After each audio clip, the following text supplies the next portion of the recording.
Mimi naitwa Mwalimu Edwin Mlokozi Charles Kakurura. Ni mwalimu mwanafunzi wa chuo cha Kingirumanyika.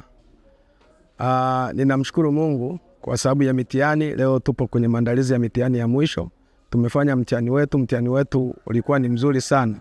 Ni mzuri kwa sababu tumefundishwa vya kutosha, tumefundishwa vizuri, tumepata haki zetu zote. Hiki chuo ni kizuri sana. Kina walimu mahiri, kinafanya kazi, lakini pia hata jana tulipokuwa tunafika tumepokelewa vizuri sana.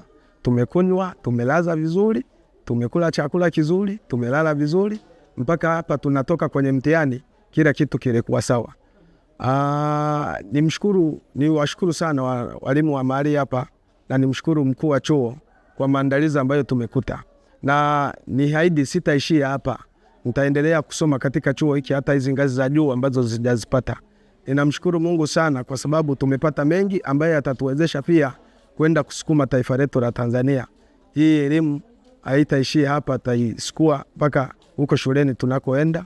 Tunataka mambo yawe vizuri, lakini pia tutaendelea kutafuta hata kwa encourage watu wengine waje kujifunza kwenye hiki chuo, kwa sababu ni mambo mazuri sana tuliyopata katika chuo hiki. Mungu awabariki sana.